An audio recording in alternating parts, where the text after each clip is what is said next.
This video is sponsored by Skillshare.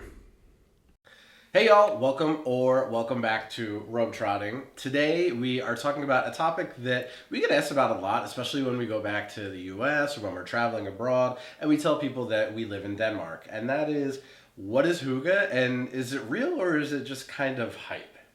Yeah, and before we get into it, we should introduce ourselves for the newcomers to the channel. I'm Mike, and for me, the perfect Hygge night is going to involve a whole bunch of board games, particularly if I win. And my name is Derek, and my favorite thing to drink when I'm being Hygge is a nice cold beer. Yeah. So let's kind of get into it and go with the discussion. I mean, the first thing that we always kind of get asked is like, is that something you guys really do in Denmark? And it's kind of a tricky thing to question. So, I mean, what do you think? Like, is it real? Do people really Hygge? Like, you know, that's what people ask us. So what do you think? Is it real? Is it hype? So the way I guess I would say it is Hygge is real, but nobody does Hygge. And maybe that's kind of the key point, is that, I mean, it's been something that Oprah's talked about. It's been on TV shows in the States. There's Good Morning America. Good Morning America. Hygge. The little book of Hygge that you can buy at every airport anywhere, including the one here in Copenhagen. We'll put a link in the description. It actually is a cute book. It's a cute book. It's a cute idea. A nice gift.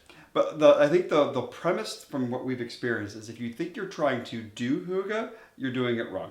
Yeah. Hygge is kind of, this is one of these words that doesn't have a direct translation between languages, but it's kind of a mix of an emotion, an action, a feeling, a place, kind of all rolled into one.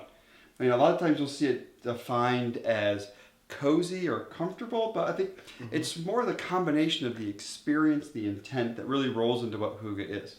Right, like we had some friends when we were back in the U.S. for the holidays that said, "Can we do Hygge tonight?" And we just laughed, like, "No, we can do something that will be Hygge, but we're not going to plan it that way." No.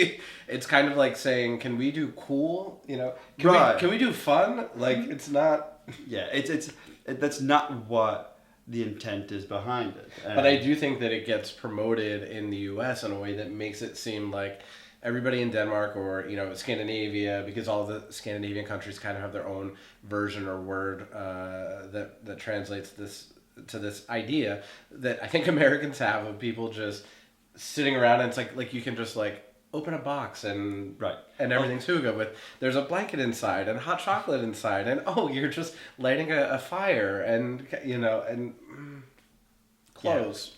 That's not exactly what it is. And I think a lot of it also comes from, I mean, you always hear that countries like Denmark are at the top of the list of the world's happiest countries. Yeah, that's always kind of intertwined. It's always intertwined. And so I think you're seeing a lot of Americans that are like, well, what are they doing that makes them so happy? Oh, this Hygge thing. I want to do Hygge.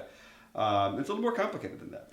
Yeah. So what would you say is like the definition if you were like, you know, how did we explain it? I'm trying to remember. But what would you say is like the definition of Hygge? Yeah, I think for me, there's really three elements that make up something that is Hygge, that is full of Hygge.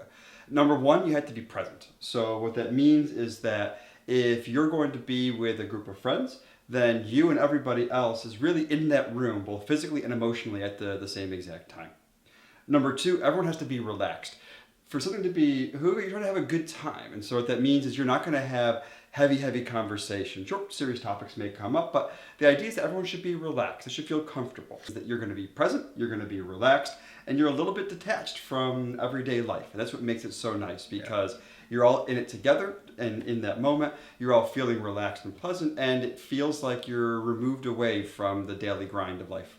Yeah, like it's kind of, I mean, I think like, it's not like it's something that I never experienced before coming to Denmark. I mean, I think of like being with friends in like a cabin, like in the mountains in the Poconos, for example, and just you don't have anywhere to be except with your friends in that moment. And, you know, you kind of, nobody's talking about work, nobody's talking about like the stressors of life. You're just relaxed, you're hanging out, you're not worried about looking the best, you're not worried about you know, all of these things that can be pressure situations and other activities you might do, and you're just kind of together. It's that togetherness of I think that's the key, is it's not forced, and if it's forced, that's not hygge, because that's not relaxed, that's not present.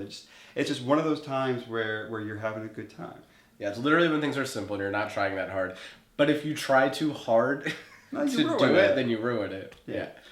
No, like one of the best compliments that you can have on an evening here in Denmark is for someone to, as they're leaving, say, "Tak for hyggelig aften," or "Det var hyggelig," "Det var hyggelig."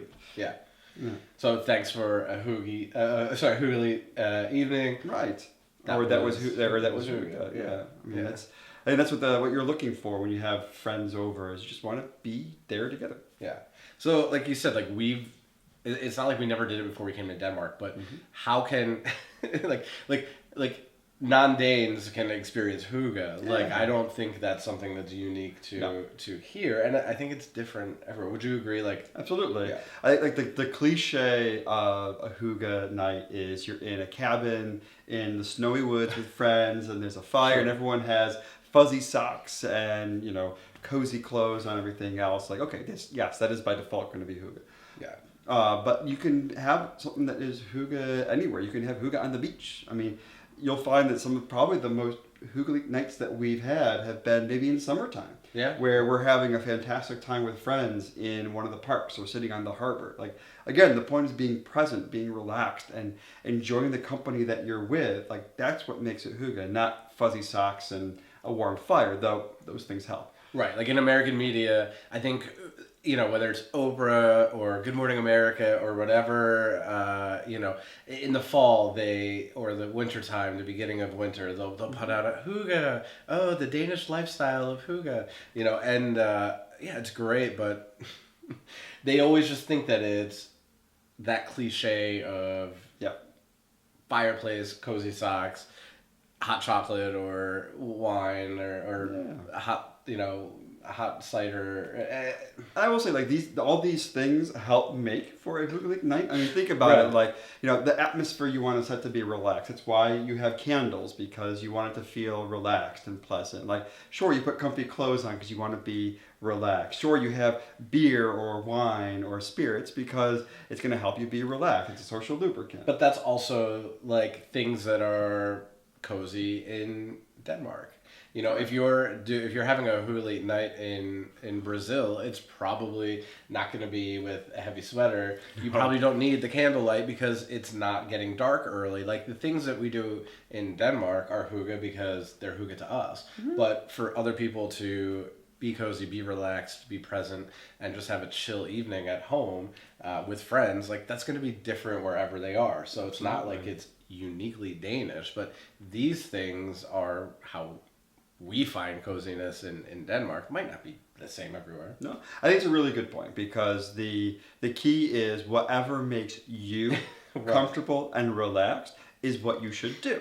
And just because it's what Oprah has, or what you're seeing us sitting here on our little couch with our sweatshirts and sweaters and candles, this makes us relaxed. But if it doesn't make you relaxed, then don't do this. Do something else. It's kind of like pornography. Yeah, you know it when you see it. Exactly. It's different to everybody.